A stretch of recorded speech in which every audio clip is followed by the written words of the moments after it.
Great. Well, good afternoon again, everyone. Thank you for joining us for decision-making tools for heat and stormwater mitigation with the Smart Surfaces Coalition. My name is Francelis Murillo Suarez, and I'm on the clean energy team at MAPC, and I work on the Accelerating Climate Resilience Grant Program with my colleagues, Van and Kat, who I believe are also on the call. And before we get started with our guest speakers, I'm just going to briefly run through some slides on Zoom logistics, and we'll give kind of like a quick overview of the speaker series. So as we move along the presentation and the demos, feel free to, add in the chat any of your questions. We'll take note of the time, and we'll be sure to close with Q&A so that you all are able to have a conversation with our guest speakers and ask the questions that you may have. And throughout our time together, if you add questions in the chat, we'll try our best to answer those on there if we can, and if not, we'll be compiling those and alternatively, addressing them during the Q&A portion. And then just really quickly, to use the chat, in case folks need a refresher, you can click on the chat icon at the bottom of your screen. And then once you've typed in your question or whatever it is that you want to include, you can also feel free to do some discussions in the chat as well. That's always nice to see that engagement. You can hit enter, and then throughout the event, please do remain muted so that we can hear our guests clearly and just minimize distractions as well, because there will be a lot of us on today. And if you do have any technical issues, please feel free to private chat Kat or I in the chat, and we'll try our best to help you if we're able to. And then finally, we do reserve the right to expel anyone at any point should they disrupt the meeting for any reason. And in the event that that does happen, we will be sure to follow up with participants. All right, so what exactly is the Accelerating Climate Resilience Speaker Series? So for those of you who may be joining us for the first time, or if anyone does need a refresher, the Speaker Series is a space where practitioners can gather to connect and discuss about the work that they do in their communities related to advancing climate resilience, and that can be through a multitude of different disciplines. And we've been hosting the Speaker Series, I believe, for many years now with the support of our program funders, the Bar Foundation. So just want to give big thank you to the Bar Foundation for supporting this work. And some of our most recent webinars have included topics like climate communications, shade as social justice, and energy resilience via like solar plus storage, for example. And we will be hosting these events bi-monthly for the foreseeable future. So please feel free to tune into those, and we're always open to the public. All right, now getting to the event today. As I said, we have a lot of stuff that we'll be getting through. So our speakers, Sasha and Julia from MAPC's Clean Energy team, will first give an intro and an overview of MAPC's cool roof resources, and then we'll pass it over to Jacob Miller, the Deputy Director of U.S. Policy and Programs at the Smart Surfaces Coalition, to do a demo of the tools, and then we'll do some open Q&A like I mentioned before. But thanks again, everyone, for joining us today, and just give us one quick second as we transfer screen sharing, and then I'll pass it on to Sasha. Hi everyone, thanks Francelis for the introduction. My name is Sasha Scheideroff. I am a principal planner on the clean energy team at MAPC. And I'm gonna just do a little bit of a quick introduction. Julia, if you wanna go to the next slide.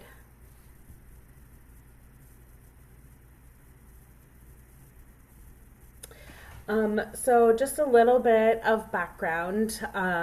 We have been working here at MAPC on extreme heat issues for over 5 years now. And one of the solutions that we've been really interested in are cool roofs, which are roofs that are designed to reflect more light than traditional roofs. Sometimes they are called white roofs, although they don't actually have to be white, as technology is now able to embed reflective materials into a wide range of pigments and roofing materials.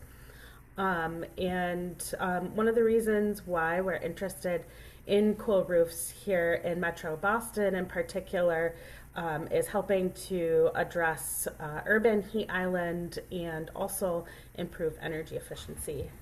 Next slide. Cool roofs and ultra reflective roofs have several different benefits.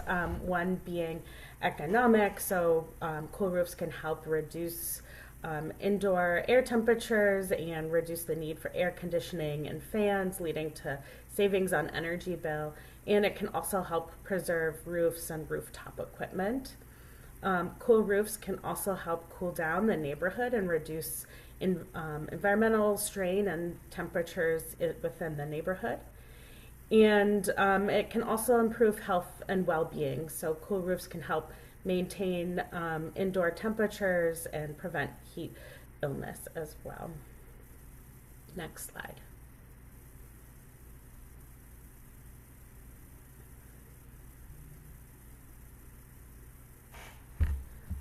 Great. Our cool roof work came out of our work with the Metro Mayor's Climate Task Force. Um, this this project was funded by an MVP, Municipal Vulnerability Preparedness Grant from the state, to help understand the cool roof opportunities across our region and develop a series of support tools and resources that can help municipalities within their region adopt cool roofs and promote them. And I'm going to pass it now to my colleague Julia Nasser, who's a senior clean energy and climate planner, to talk more about this project. Thanks so much, Sasha. So as Sasha mentioned, we developed a lot of support tools and resources as a part of this project. So I'm going to go into, sorry, there's a lag for my slides. I'm going to go into a little bit more detail on two of them and then briefly touch on three others that we did. So the first one that I wanted to talk about is we produced a cool roof suitability assessment toolkit. And this is a two-part process. And the first step is an online suitability tool. So I'm going to take us there now. And I'm just using Malden as an example, but this data is available for all of the municipalities in the Metro Mayor's region. So I selected Malden, and what this tool allows you to do is filter by all of the building footprints in the municipality by whether it's a low slope or flat roof, and whether it's a dark colored roof. And so those are just characteristics that make a roof more suitable for cool roof installation. And this tool is pretty powerful. You can filter by whether it's publicly owned or different types of building typologies, whether it's within an environmental justice community. This is a trick question for Malden because all of Malden is an environmental justice community, but whether it's within the hottest 20% area of the municipality. If you are a building owner or manager, you can click on your building and see more characteristics about it. And it also is a tool for the municipal planner to better understand what's the scale or the breadth of potential cool roof conversions in their municipality. So Malden, for example, there are 777 potential cool roofs in Malden. And yeah, we can download the data and see a little bit more detail of where are the building footprints. This is the first part of the tool. And the second is a cool roofs. It's a self-assessment essentially. So it's an 11-question quiz almost that helps property owners walk through different characteristics of their buildings to determine what makes them more or less suitable for a cool roof. So for example, do you have a flat, low sloped roof? Is your roof dark colored? Is it in direct sunlight? Does it receive shading? Does your building have AC? Things like that. And the result is a guidance based on all of those different questions to whether your roof might be more or less suitable for a cool roof conversion. I also wanted to highlight our educational toolkit. So we put together a number of different resources for property owners, managers, municipal staff to better understand cool roofs. So we've got some fact sheets, a 101 fact sheet that's geared towards building owners and managers. We also developed a series of social media assets, and both these and the fact sheets are translated to 5 different languages and tailorable to different municipalities, so feel free to use that as a resource. We put together a series of FAQs that related to cool roofs. We have a few recorded webinars that get into the basics and benefits of cool roofs, as well as specific strategies that municipalities can take to advance cool roofs. And then we put together a blog series in the year 2025 to touch on, again, some of those different components of cool roofs. And one that I'll highlight in a little bit is a blog related to spotlighting specific case studies, cool roof case studies for our region. So here is just a couple samples of our educational toolkit. There's the translated flyers on the left, some social media assets on the right. I mentioned the blog. So we were collecting stories from different property owners who did a cool roof conversion. So this is one of my favorite examples. There was someone who lived on the top floor of a triple decker in the city of Cambridge, who in 2020, when it was peak pandemic and we were all staying home, was feeling very hot in their home and did some research of what are some of the strategies that they could take to stay cooler. And they learned about cool roofs. So they went out to the hardware store, they bought $600 worth of a cool roof sealant and applied it themselves. And they told us, I live on the top floor and do not have AC in my unit. On 90-degree days, my home would reach around 5 degrees hotter than the highest outdoor temperature. After painting the roof, the indoor temperature has been much more comfortable and has never exceeded the highest outside temperature. On a recent 95-plus-degree day, the indoor temperature remained below 90 degrees.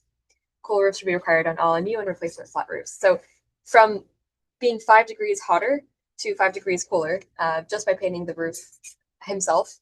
And so really wanting to showcase the impact of some of these cool roof conversions. And finally, I just wanted to touch on a few other resources that we developed. One is a guidance document on creating a cool roof incentive program. So we interviewed a number of cool roof program managers across the country to better understand how their programs are structured, funded, what worked well, what didn't. And we compiled that guidance, lessons learned, and pitfalls to avoid to help our municipal staff, if anyone is interested in developing a similar program. Because procurement in Massachusetts is very strict and cumbersome, we also wanted to facilitate that process for our municipalities. So we put together a municipal procurement toolkit that has templates, model RFPs, model IFBs, language. And finally, for municipalities that are interested in tackling extreme heat through zoning, we put together a sample land use zoning guidance that includes sample zoning language and local examples of solar reflectance requirements from other municipalities in our region.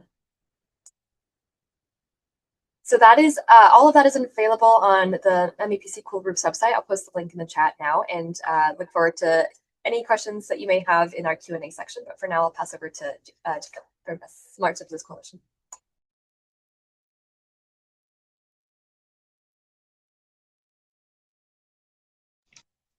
All right, thank you so much, Julia. Can everyone hear me and see my screen?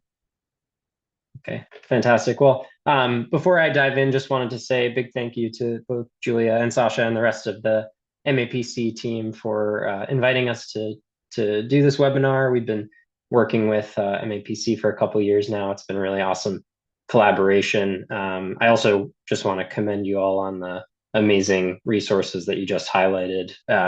All your work is incredible. I'm especially really blown away by the cool roof suitability tool. You'll see, folks, some of our tools can serve as kind of a complement to this. And so really excited to be a part of this large effort and to have such great attendance today as well. So I want to start just with a little bit of background about the Smart Services Coalition. We may be familiar to some of you, but I see a lot of new names for me today. So the Smart Services Coalition, as the name suggests, is a coalition-based organization. We're a nonprofit with more than 50 national and international partners that share a commitment to making our cities cooler and healthier and more resilient, specifically through the transformation of urban surface infrastructure with an eye towards reducing extreme heat and stormwater flooding. Now, we came up with this term, smart surfaces, to describe a sort of comprehensive, integrative approach to resilient infrastructure. Now, when we say smart in this context, we're not talking about the Internet of Things, digital interconnectedness approach. We're talking about common sense, low-cost strategies, many of which are probably very familiar to many of the folks on this call, but haven't yet been adopted in a comprehensive way. And so we as a coalition are looking for a pathway to making these strategies the design norm in the urban environment. And so the kinds of technologies we're talking about here are things like reflective surfaces, so cool roofs, cool pavements, green surfaces, which we use that term pretty broadly. We think about green roofs, but also urban tree canopy, green stormwater infrastructure, native vegetation and urban meadows. And then we think about permeable paved surfaces where we, if we can't make it vegetative, but we want to make it permeable, what kinds of strategies can we use? You'll see here on the right-hand side too, we also think about solar photovoltaics, zero and negative carbon concrete, because these strategies obviously fit really nicely into these like broader sustainability and resilience efforts and can often be paired with reflectance or greening or permeability strategies to help improve performance. So, what you're seeing here is not a comprehensive list of all smart surfaces, but we want to sort of describe the framework that we're working with here. So in order to try to make these strategies the urban design norm, we've launched a program we're calling our Cities for Smart Surfaces program. The cities that you can see in green are cities that we've been working with over the last 2.5 years or so, as well as with their surrounding metropolitan areas to do analysis and support smart surface adoption through a variety of different pathways. Our program funds about 15 of our partner organizations that you can see here broken out into our various working groups that we've established for the program. We have a team focused on data visualization, building a benefit cost analysis model, and developing web tools to utilize all of that data. And that's what I'm going to focus on most of today. We have a team that works on city and community engagement and building new relationships between agencies and departments and community-based organizations. We have a team focused on accessing federal funding. So we help write grant applications and support with analysis and technical assistance through the federal funding process. We have a team focused on policy specifically and doing some legal research related to smart surface policy adoption. We've also built a database that I'll showcase today of existing smart surface policies from across the country. And then we have a team specifically focused on public health because public health is such an integral part of these different resilience strategies from improving air and water quality, reducing heat-related mortality and morbidity. So we do some communications work in that space and also some new research to quantify the impacts that smart surfaces can have on communities in terms of health. So I alluded to a few different tools that we've been working on, and that's what I'm going to demo today. We have 3 primary tools. The first is our decision support tool, which is a geospatial analysis tool we built with the Trust for Public Land that hosts a lot of our geospatial data and allows you to interface with that in a few different ways. We have our benefit cost analysis tool. This is a calculator tool that enables you to model the potential financial benefit and costs associated with different levels of smart surface adoption, as well as modeling out CO2 equivalent impacts and stormwater management impacts. And then finally, we have our smart surfaces policy tracker. That's our searchable database that I mentioned. It has more than 2,000 policies in there from across all 50 US states. And I will show you how to navigate that and some of the other resources that we've created in the policy space. And together, these tools can be used to help develop or implement climate and resilience plans and sustainability plans and policies. They can also help develop grant applications and provide quick metrics in a very intuitive way to generate that kind of information that you can plug right into your grant applications, or also to guide your infrastructure investment decisions.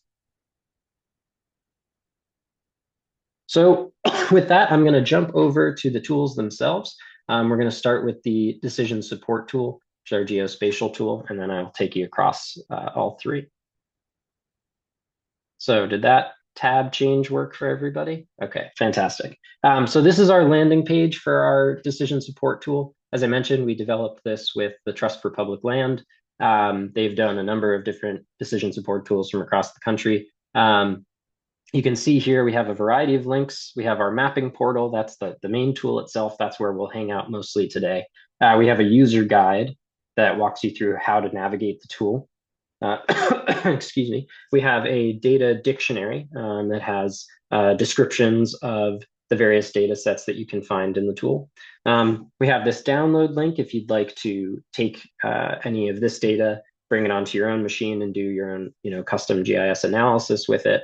And then we have links to our other two tools, the benefit cost analysis tool and the policy tracker, and a link to some other reports and research that Smart Surfaces Coalition has released over the years. So I'm going to jump right into the mapping portal once the zoom bar goes away. There we go. And I will zoom us out a little bit so you can see big picture what we're dealing with here.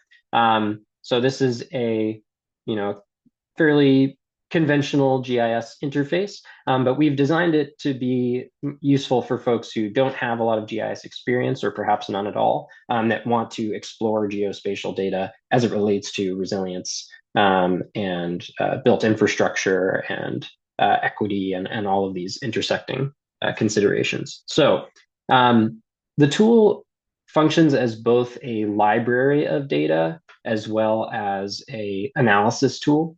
So I'll start just by taking us through some of the data sets that we have in here and zooming us into the Boston metro area. So right now I have our census tract geography turned on. This enables you to see which census tracts that we have data for currently in the tool.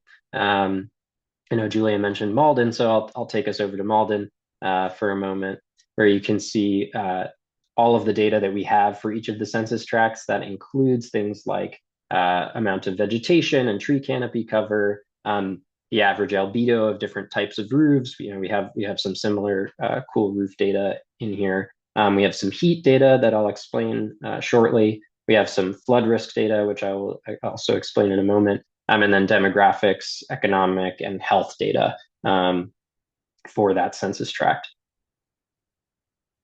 So zooming us back out, we can see a few other geographic boundaries that we've included in here. We have the core city for the metro area. We have city council districts for Boston. But then we also have boundaries for the census-defined municipalities in the region and counties, as well as the census-defined urban area and the regional planning area. So I'm going to hang out on census tracts for today so that we can explore that data a little bit more. We also have a set of overlays. These are existing data sets that we've brought in that we thought would be interesting when you're doing this analysis. That includes things like where the schools are, as well as the 10-minute walk areas around those schools. This is a Trust for Public Land layer that uses network analysis to understand the walkable region for the school. We have parks data. We have historic redlining classifications. We took the historically disadvantaged communities layer that the federal government under the previous administration had produced under the Climate and Economic Justice Screening Tool. And we have American Forest's Tree Equity Score. This is a composite of existing tree canopy and other equity considerations to identify where tree canopy might be most needed and most beneficial. So a lot of those are existing data sets. Now I want to highlight a few new layers that we've produced. I won't go through everything just because I want to keep an eye on the clock. But I want to first highlight this land use land cover data set. This is a new data set that the World Resources Institute produced in collaboration with the coalition to identify existing surface characteristics across the region. Now we have each of these different categories classified for this larger metro area. I'll zoom out so you can see where we have the data. Now this has been verified at about 93% accuracy. And that means that we're able to use this data to do large scale analysis across the city to understand how transformation to existing surface infrastructure can influence heat and stormwater, and enable us to do benefit cost analysis at scale for like policy and planning level interventions. So I want you to keep that data set in the back of your mind because it's something we use in our benefit cost analysis tool. We also have a tree canopy layer and albedo layer. And then next, I want to highlight some of the hazard data that we have in here. So as part of this program, we did some micrometeorological modeling for the region. We worked with Altostratus Inc. To model both existing air temperatures during a hot summer month, as well as getting an understanding of how changes to surface infrastructure across the city and across the region could influence those air temperatures. How much cooling and where could we generate as a result of transformation. So I'll highlight first our metro level air temperature modeling. This is at about 1 kilometer, or at exactly 1 kilometer resolution for the region, and shows air temperatures on a hot summer day from the last several years. But then we also ran scenarios to show where you might see pockets of cooling if you were to increase the albedo of surfaces, the solar reflectance, and increase the tree canopy across the region. Now, this is based on actual technical potential for the region because we have that high resolution data set from World Resources Institute. So we consider this to be, a very rigorous kind of cutting edge picture of where cooling could occur. And we did this modeling as well at the city scale at a slightly higher resolution, but it is more constrained because it's a very data intensive product. But we're able to extrapolate a lot of these findings in terms of understanding, how different surface infrastructure strategies can influence heat. So that's a picture of the data library. Now I want to shift over to the analysis feature of this tool. So if we go down into our query feature, we can see, and I've already put a few different characteristics in here, but essentially we're able to layer in different data points and pull out census tracts that meet a wide variety of characteristics. If we want to do like a prioritization, understanding where infrastructure strategies might have the greatest impact. So just to show you what this looks like, on the left-hand side, you can see I've put in a few different conditions. I've added the regional planning area for to be the Boston region. I have noted that I want to see just census tracts with where the low slope roofs have an albedo of less than 0.1. That means they're absorbing more than 90% of incident solar radiation. I'm also looking at census tracts with less than 25% tree canopy cover and census tracts with greater than 10% rates of asthma. So why did I do this? Well, first, let me run the query so you can see what our results are. We can see highlighted in blue census tracts that meet all 4 of these characteristics. And I did this because low slope roof albedo, that tends to correspond to commercial roofs, large scale roofs that on average are quite dark in the region. And so they represent a lot of potential for transformation in terms of shifting to cool roofs, like Julia noted. And those roofs also contribute a lot to ozone production, especially as those surface temperatures rise. And so that can have a disproportionate impact on folks living with asthma, causing asthma exacerbations. The other thing that I wanted to look at was tree canopy, because tree canopy can help, in addition, reduce asthma exacerbations. So what we have here is essentially a picture of where the most folks are living with asthma and where the built environment may be contributing to that. And so I wanted to highlight that search. This is, one way that we can do a kind of prioritization exercise. But as you'll see here across these different fields, there are many, many different data sets that we can search across and layer together. So there's a lot of potential to play with this analysis tool and develop different data sets as a result. I'm going to open up, I hid this just for visibility for a moment, but you can see here we have the 190 different census tracts that meet these characteristics and all of the different data that we have stored for those census tracts. If you want to hone in on any one, we can click on that and that will take us directly to the census tract. We can sort from high to low if we want to see the areas that have the darkest roofs. We see here we have very dark roofs in this region here in North Cambridge. So lots of ways that you can play with this data. You can download this spreadsheet if you want to do some offline analysis as well. And I want to pause here just because I know I've provided a lot of information about the tools. I want to give folks an opportunity if they have questions. I'm sure we've got some questions in the chat. But before we move away from this tool, just to see if there are any questions that folks want to ask. Jacob, you did get one from John Bolduc. Oh, I'm sorry. Go ahead. Mm-hmm. Sorry, that's exactly what I was gonna sure. flag. There is a question from John. What is the geographic extent of the tool in terms of doing analysis? Is the data available for all cities or only the selected ones? Yeah, so in this tool, we have data available for all of the census tracts that you're seeing here, which represent pretty much the entirety of the MAPC region, I believe.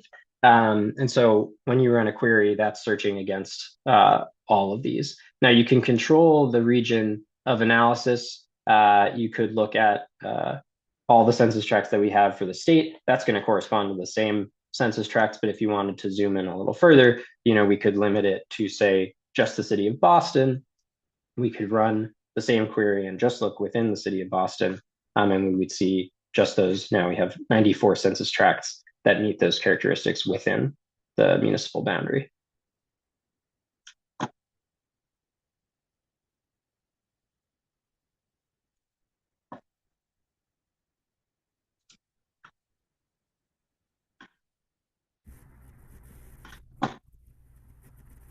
I think that's the only tool question. There's a couple other questions, but if we want to get through the rest and then we can come back to the others.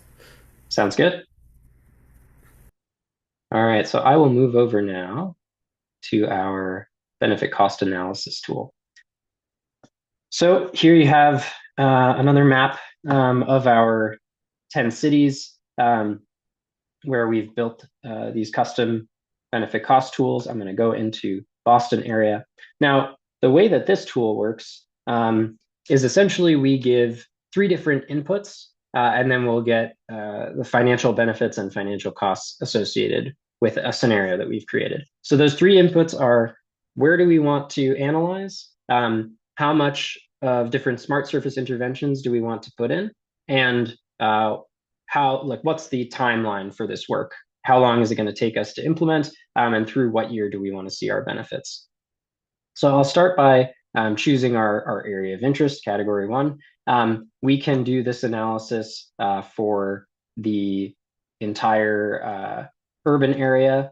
We can look at specific municipalities. We can look at just the core municipal boundary. And then we have council districts and census tracts for the core municipal boundary. I want to note that we're going to expand this feature so that you can use this tool to analyze census tracts from across the metro area as well. Right now, you're just seeing for the census tracts that intersect with the Boston boundary, but we're going to align it with that geospatial tool so you can use that same data. I'm going to go to census-defined municipalities for our purposes. So you can see we have a lot of different cities and towns in here. And when I select a municipality, we'll look at Malden today. You can see we populated on the right-hand side a bunch of different data. We have the acreage of steep slope roofs and low slope roofs, the roads and parking. We have the tree canopy cover. We have the impervious and pervious surface area. Now, I told you earlier to make a little note about the land use land cover data set from World Resources Institute that showed us all of that. That's how we're able to generate these statistics. And that's really important for us to be able to say, I'd like to modify these surfaces and understand what the benefits would be. So we've done our first step. We've selected a region for analysis. Now we're going to go to set our scenario. How much of which smart surfaces do we want to implement? So you can see here a list of smart surfaces that we have built into the tool currently. We include cool roofs, solar panels, cool pavements, permeable pavers, bioswales and rain gardens, and urban tree canopy. For each of these strategies, we can set a percentage value of how much of the available surface do we want to convert to the smart surface alternative. So let's say we'd like to convert 50% of available roofs in Malden to cool roofs. We have an approximation for how many buildings that corresponds to and how many acres that would correspond to. We can also break these out by like in more detail. We have residential steep slope roofs, non-residential steep slope roofs, and non-residential low slope roofs. So if you'd like to only see the impacts associated, for example, with the more commercial, large scale, low slope roofs, we can just modify those surfaces, or we can just look at the impact from residential steep slope roofs, or we can do some combination. So for our purposes, I'm going to leave us at a combination of all three. We can do the same for solar panels. I'll give us a couple percentage points of solar panels on available roof surface. And maybe we want to think about like stormwater strategies as well. So I'm going to bring us down to permeable pavers and the bioretention features. The way that this feature works is rather than thinking about the amount of surface area we're converting, we're thinking about how much stormwater that's generated by those surfaces do we want to capture. So if we want to capture 10% of stormwater coming off of roads and parking lots and other built up area, we can select 10%. That tells us we're going to be converting about 18 acres of those surfaces to permeable pavers. We can do the same thing for our bioswales and rain gardens. I'll do just a small percentage. The way we've built the tool currently is bioswales corresponds to the built up like ground surface area. Rain gardens are designed to manage runoff from buildings and roofs. And then we can also increase our urban tree canopy. Maybe we want to add a couple percentage points there to bring us to a total cover of about 26%. So we've done our second phase. We've set the amount of smart surfaces. So now we have to choose a timeline. Now, let's say we're interested in doing this project over the span of, say, 10 years. We're going to finish implementation by 2035, but we have some targets for 2050. And so we'd like to see what the impacts would be through the year 2050 from those various interventions. So I'm going to leave this one at 25 years. We'll see analysis through 2050. And I bring us down to the bottom here, and we can see our net financial benefits broken out across all the costs, all the benefits, the net present value and benefit cost ratio associated with this scenario. So we're seeing from those interventions about $113 million in net present value through 2050. We can see our costs and broken out across like purchasing, replacements, O&M, and then our benefits across energy, air pollution, greenhouse gases, stormwater benefits, ecosystem services, and drought reduction. And you can toggle each of these, excuse me, on and off if you'd like to see a more custom look at benefits. And when we do that, we start to generate a new benefit cost ratio, a new report up here in the top right. Now, I mentioned also we were able to quantify CO2 emissions and stormwater runoff impacts as well. So we have our CO2 emissions broken out across categories here, and we have our managed stormwater runoff in terms of gallons per year, and what that corresponds to in terms of like percentage of total expected runoff. So I will pause here again to see if there are any questions about this tool.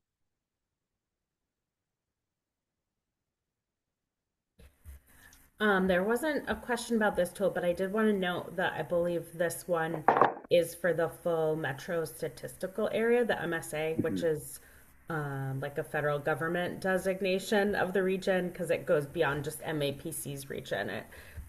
So some of the other RPAs and RPCs are covered by this, and I think even maybe parts of southern New Hampshire. So it's a slightly different geographic area as the other tool. Yeah, so we used for you're talking about for at the geographic level of the Yeah, just urban because area. that question came up earlier in terms of Mhm. geographic scale. Yeah, exactly. So we used nationally available data sets for this one. So if you are doing an analysis that covers the full urban area, that is absolutely true. But you can, of course, zoom it in Yeah. to do analysis at the more granular scale. Um, Great. We have some broader questions, but I think if there's anything else that you want to share or wrap up before we get into the full Q&A. Yeah, sounds great. So I'll jump over now to our policy tracker. This is our database of smart surface policies. It has more than 2,000 policies in here from all 50 US states. We've tagged each policy with each of these different categories so that you can very quickly narrow down and navigate the database to find, just what you're interested in. So, for example, I know when we sent out registration, there was a question about what kinds of smart surfaces are you most interested in learning about? We got a lot of interest in green stormwater infrastructure, some interest in permeable pavements. So what I'll show you is one example search. If we'd like to see policies that are focused on mitigating flooding and managing stormwater, I'll click that. Now we're down to about 1,100 policies. Say I'm particularly interested in permeable pavement policies. That narrows us down a bit further. And I'll go to the region because I think that's a good sample size. If we want to see just policies in the Northeast that include permeable pavement and are designed to help manage stormwater. Now we're down to just 80 policies. You can read through each of these. If you click on it, you will get a very brief summary of what that policy contains, a link to the policy, some other information about where that policy is applied and what kind of policy it is. We have a a wide range of options in here, and then you could of course you could filter down further if you want to see just county level policies in the Northeast. We have 5 examples of that meet these characteristics. So we've a lot of cities have been using this tool to conduct policy scans to get an understanding of what your neighbors are up to, what peer cities are doing in the space that you're interested in. But that is just one half of what this tool can do. We've also done quite a bit of research to identify what we consider to be best practices from across the country. And we've curated that into a variety of resources that you can use today. This includes a kind of a mix of things. We have template ordinance language to support policy adoption. So that includes things like a template ordinance for cool roofs for like a building code amendment.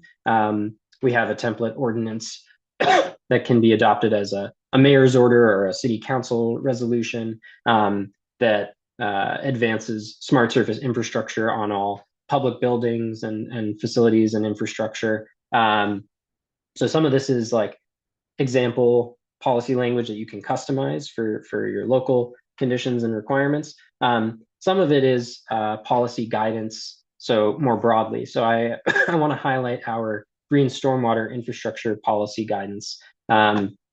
This is a document that we put together that pulls best practices from across the country and helps walk through how to design ideal green stormwater infrastructure policy. So I'll take you through so you can see what this looks like. We have a list of recommendations, some examples and related resources related to that recommendation.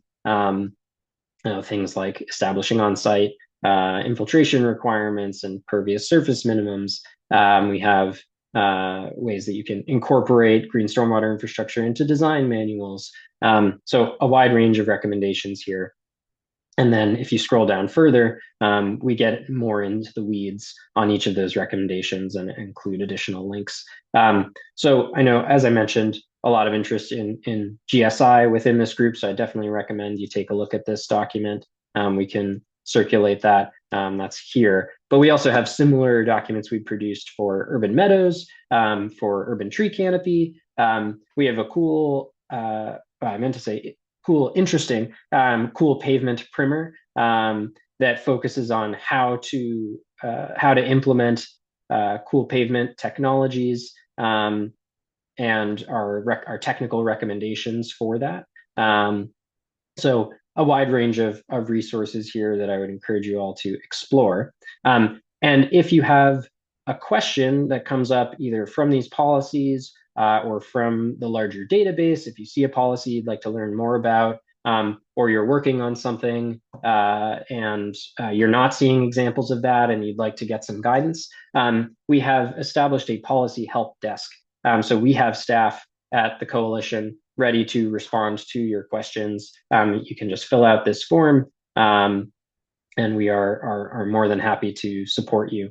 So definitely encourage you to use this resource. And that's pretty much the gist of the policy tracker. I saw there were a few different things that popped up in the chat, so I'll take a look at that before we move on. Yeah, there was just a lot of people saying thank you. These tools are amazing. Comment, OMG, there's more. I want to So, respond to Nasser's suggestion about the broken links. That's yep. definitely something we have thought about. Sometimes unavoidable, but one of the things that we've tried to do, because a lot of the policies that we have in the database link directly to like municipal code, we've included citations as well, so you can find exactly where in the code that lives, and we just link to kind of the main front page of the code so that you can go in and find that yourself. Yeah. Sometimes there are PDFs as well, though, that we will link to. Yeah, that's great. One question that came in a little bit earlier was wondering if MAPC has considered blue roofs for flood mitigation purposes and that they're considering these for our community. It hasn't been a thing that MAPC has dug into as much. I know that my colleagues on the environment team have been working a lot on green infrastructure in general. But I'm wondering if there are pieces in your in your tools or policy tools or Mm-hmm. cost benefit specifically around blue roofs and sort of flood storage in roofs. Mm-hmm. Yeah, it's a great question. Blue roofs are something that we have thought about in the past. We have focused more on cool and green roofing and solar panels as the sort of most cost-effective strategies that have the maximal co-benefits. But it's something that we're still thinking about, and so we will be working on integrating that where it makes sense moving forward. But I would say we don't have any explicit resources on that front today. Just that we tend to favor more of the reflective and vegetated strategies. Yeah, I would say similar thought processes where I know some communities have, like Cambridge, have an eco roof ordinance and have gone a little bit more in that direction instead of strictly cool roofs or reflective roofs. When we were applying for our state grant for the cool roofs work, we obviously considered, oh, should we do eco roofs, green roofs, like the whole big gamut, but thought cool roofs was some of the lower hanging fruit in terms of really cost effective ability to implement quite easily on sort of retrofitting buildings. So from a sort of municipal building standpoint, installing sealant or paint on existing roofs or If you're doing a roof update, it's a lot easier to do that than, say, an eco roof or a flood storage roof where you have to think about those structural components. So it's not something that we're closed off to necessarily, but thinking about where can we get some of that cost effective work and how can we pair all of these solutions together. And I will say that we've talked to some researchers with at BU School of Public Health that have also been looking at like the interplay of cool roofs and like urban tree planting and what does it mean when you sort of do all of these practices kind of together, because it really isn't just, oh, we're only going to invest in cool roofs now. It's really, we have to look at all the solutions holistically. I think there's a few more comments in here. I'm not sure. There's questions. Some comments about local watershed associations working on stormwater solutions. So a lot of Yeah, interest in that and working with MAPC. Um, this tool should help, but maybe a more complete build out of the tool for stormwater management is the next step. And I know that there are a lot of stormwater components in your tools, and that our work, MAPC's work with smart surfaces has we started working with you because of the cool roofs and reflective pavements. So, but there's a whole slew of the stormwater piece that I know that you mentioned.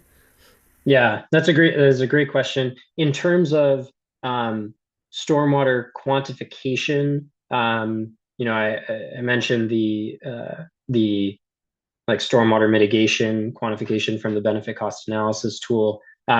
We are also thinking about, for next phases of our work, doing sort of more detailed stormwater flood reduction impact modeling. And so that's something absolutely to keep an eye on. I guess, in terms of where the existing resources are that could be useful, I would point to using the benefit cost tool to model stormwater impacts, but also drawing especially from the policy tracker resources, both the guidance and the examples within the database.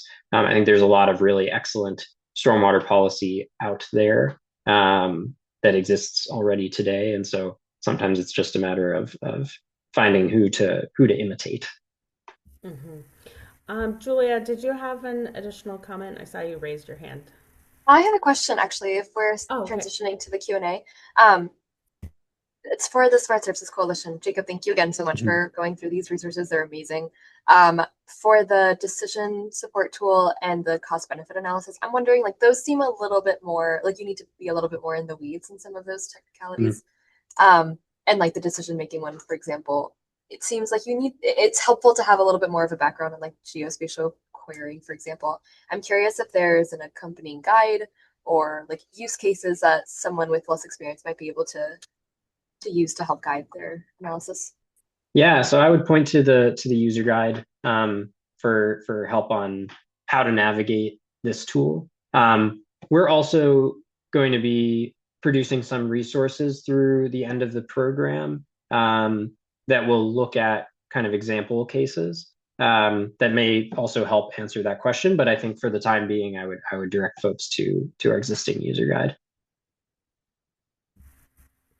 And Julia, while we have you, a question just came in that you might be able to answer is, do you have any photos of cool roof materials, particularly for the residential example in Cambridge highlighted earlier?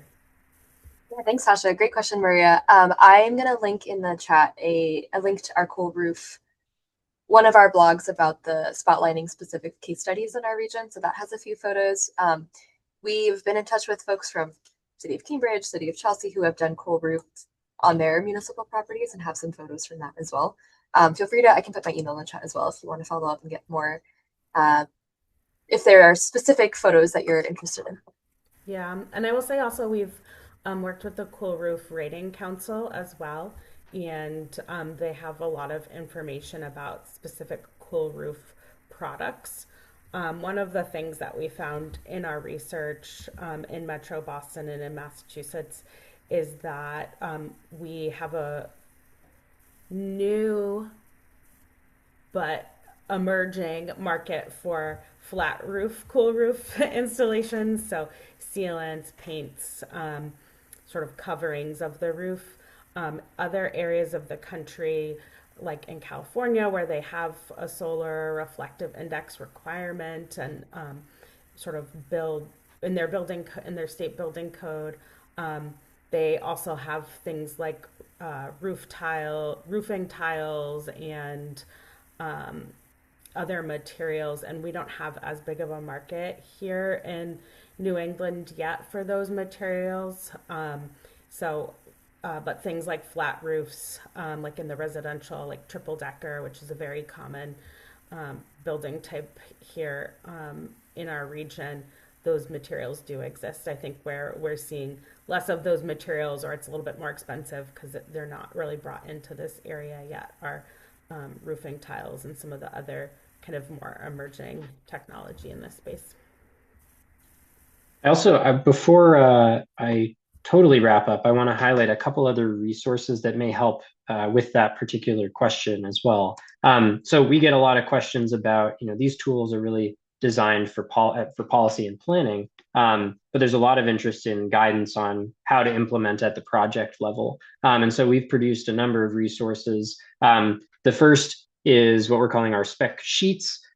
These are detailed technical guidance on costs, maintenance, lifespan, use cases for all the different smart surface typologies that we've identified. So you're seeing here cool pavements, but we have cool roof information in there. We're going to release a final version of this in January, so I'd be very happy to circulate that with this group. There's some images in there, there's some links in there, and it's populated with local cost information that we've identified.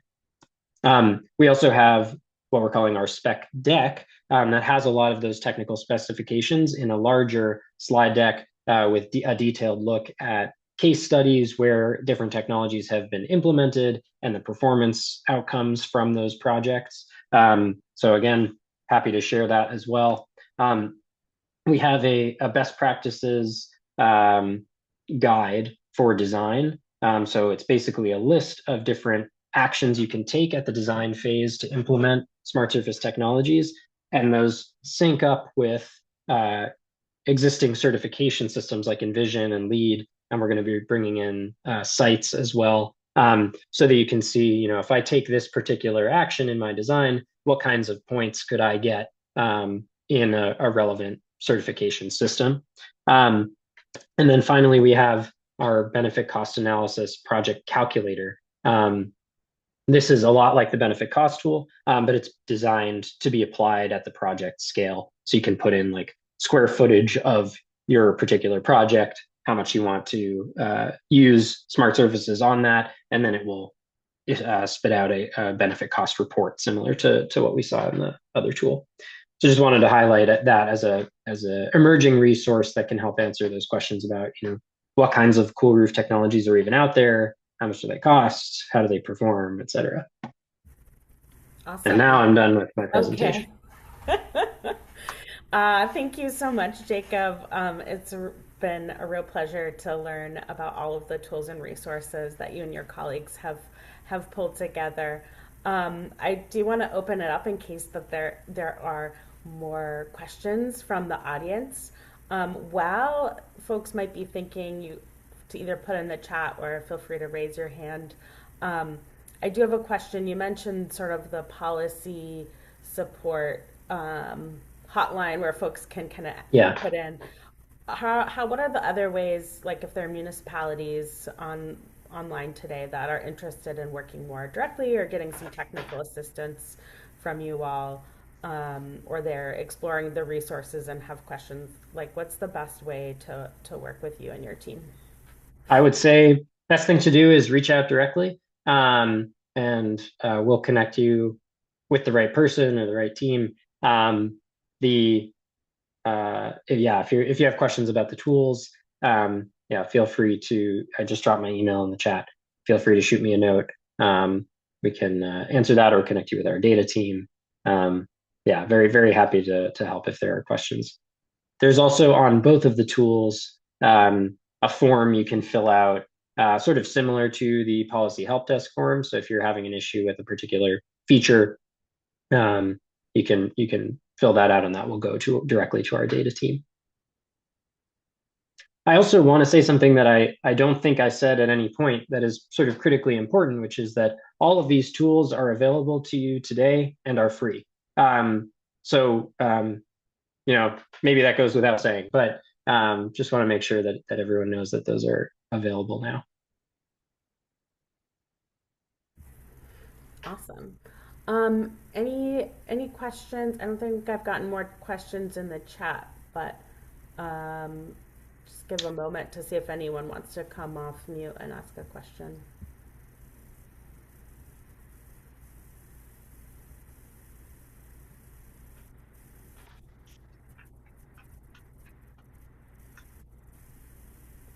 Nasser, do you have a question? Sure, yeah. I just yeah, so just a ton of great resources both from both groups, and um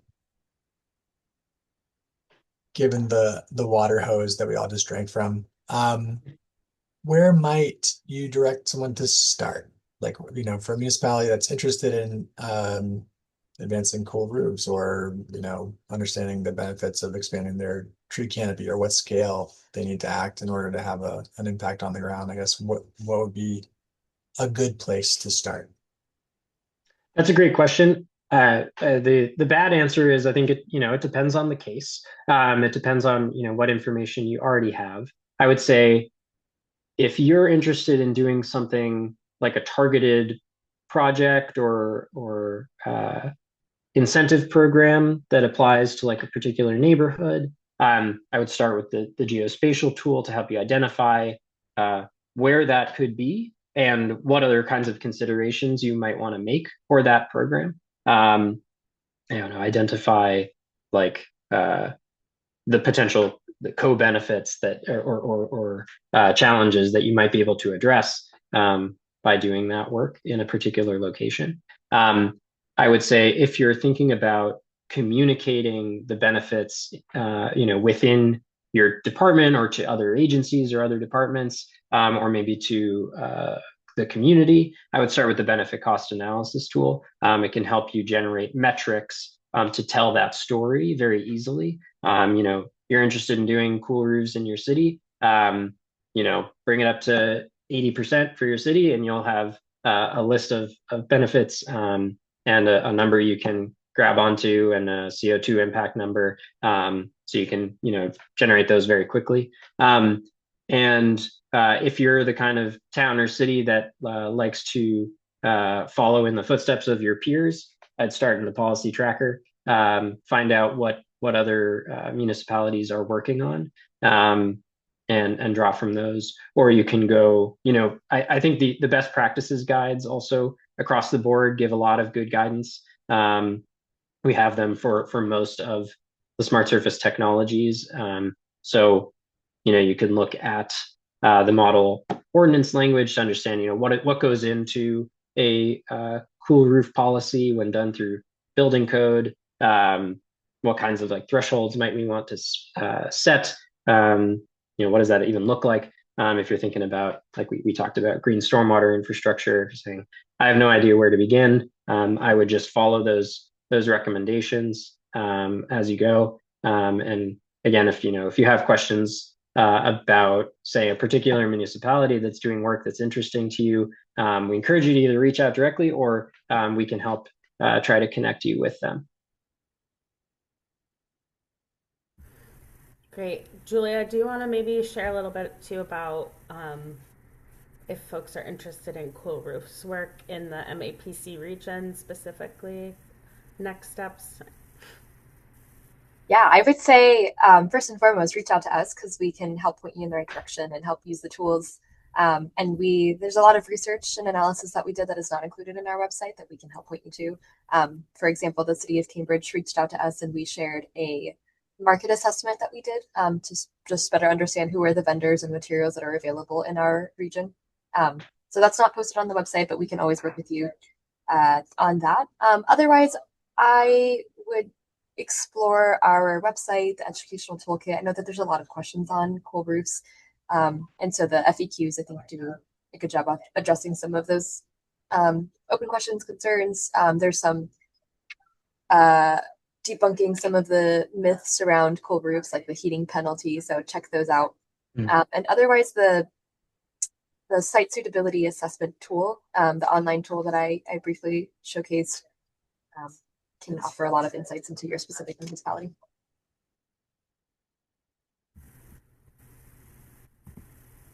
Great. Well, thank you so much. I'm going to just pause and see if there's any last questions.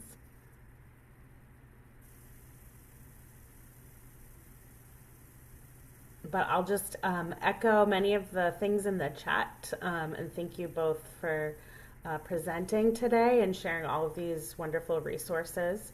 And I hope it sparks some interesting projects or policy ideas in the coming year. But I hope everyone has a great rest of your day and happy holidays. And we'll see many of you on the next ACR webinar next year. Date to be determined. And thank you all again for coming, and thank you to Jacob and Julia. Thanks, Sasha. Thanks, everybody. Yeah, I just want to give a big virtual round of applause to our guest speakers again, and to all of the people who also joined. You all were so enthusiastic in the chat, and that's always really great to see the engagement, and loved all of the questions that we were able to answer, both now and then also just throughout. And like they mentioned, please feel free to reach out if anything. We will be sending out like a feedback form after this, so we'd love to hear your thoughts, especially on any like future topics that you'd be really interested in us having for the rest of our webinars in the future. But yeah, like Sasha said, thank you so much and have a great afternoon and happy holidays. Thanks all. Thank you all.